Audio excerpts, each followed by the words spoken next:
Hi, I'm Lisa. Welcome to my studio. I love making sculptural pieces of fused glass art because when someone looks at them, they just admire them for what they are, art.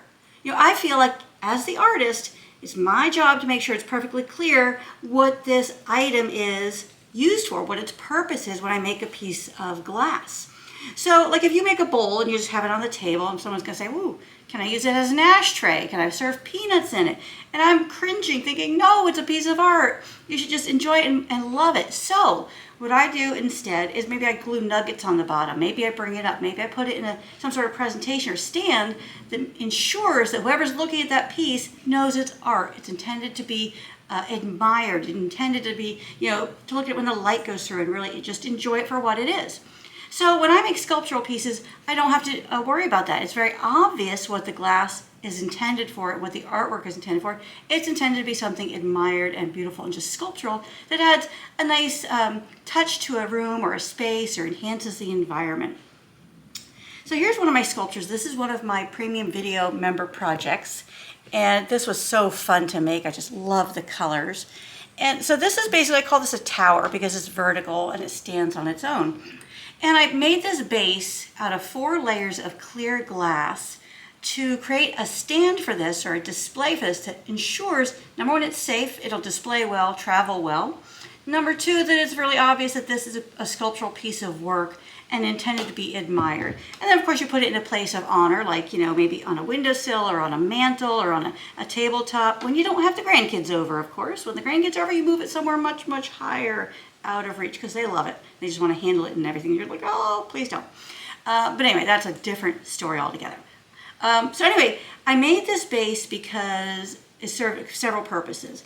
It displays the art really nicely. It's an inexpensive, fun, fast, easy way to display it that looks really professional.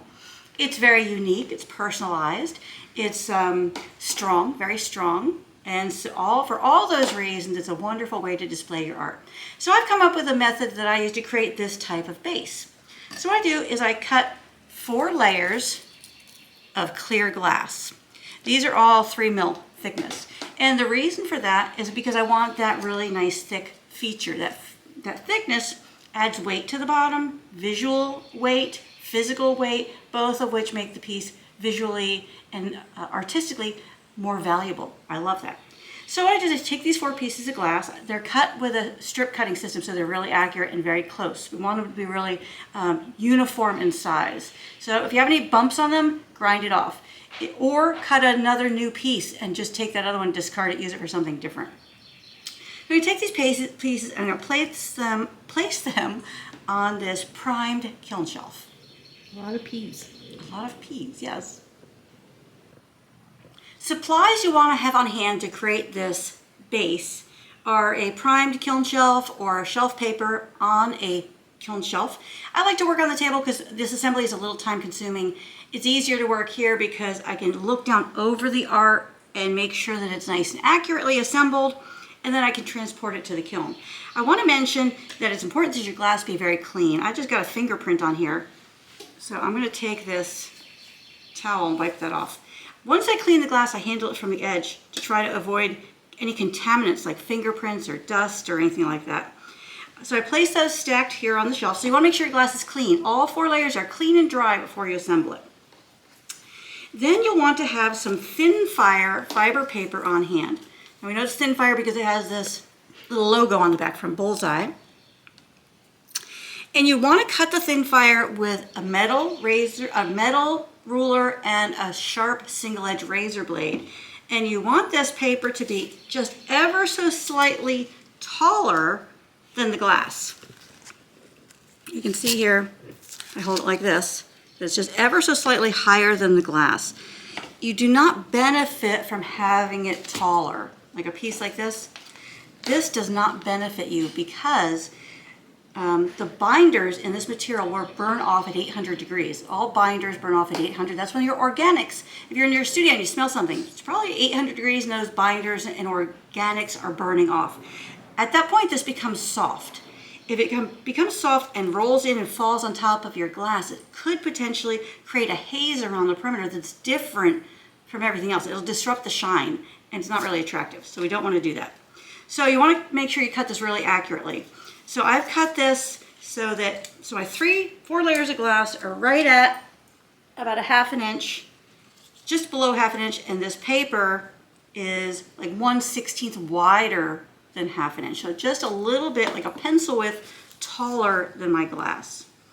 So you can either cut this into 4 individual pieces, or you can pinwheel it around the art, like I'm going to do here.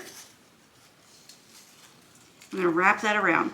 Now, the advantage of the thin fire is it will give you the best edge quality possible and minimize the risk of any spikes that might form around the perimeter of the glass. So other types of fiber paper will not work as well. You specifically want to use thin fire for this technique to get the results that I'm getting here in my studio. The other thing I want to have on hand are pieces. These are considered dams. These are 1/2 inch thick fiberboard pieces. They're about 1.5 inches wide and about 6 inches long. And they have been primed, but I'm not going to prime them right now because they're not actually going to come in contact with the glass. So I'm going to put this down, and I'm going to do what I call the pinwheel method. The pinwheel method is when I wrap the paper and this board. Now I'll put a kiln post right here for weight. So you need thin fiber paper, some sort of dam, whether it's fiberboard or a kiln shelf, cut up, whatever. And then we'll use the kiln brick, or this kiln post, which is also called kiln furniture. I don't know why nobody ever sits on it. But anyway, your kiln post, this is for weight to hold it all together. Now if I were working on a fiberboard shelf, I could use metal pins to press into the shelf to hold it together. So the other thing that's important is that this paper have close contact with the shelf below. That's why you want to cut it with a razor blade to make sure it's really accurate, really straight, and really clean. Don't cut it with scissors. Lay out your paper, measure it with a ruler, mark it with a pencil, then cut it with a razor blade. So you line this up here. I want to make sure that this paper has good contact with the shelf. I want to make sure that it has good contact with the glass. So I'm going to take another piece, and this is where the pinwheel action comes in. I'm going to see how this extends here. There we go. And how this one extends here. If you try to butt all the corners, it's more time consuming and not quite as accurate. Now here, this paper is wanting to lift up. So I'm making sure that I push it down so it has good contact with that shelf. Now here I'm looking to see that I have a nice straight edge here and a straight edge here. Put that up against this. Take another post, put it right here. So the posts are creating the pressure that holds all this together. Okay, and I want to make sure that that paper is down. Come wrap around here. We'll take this next piece. Okay, I'm looking for a nice straight edge, a little good contact with the shelf, a nice straight edge here. This edge actually looks terrific. I'm going to place that here. And we'll place another kiln post over here. And we're going to snug it all together.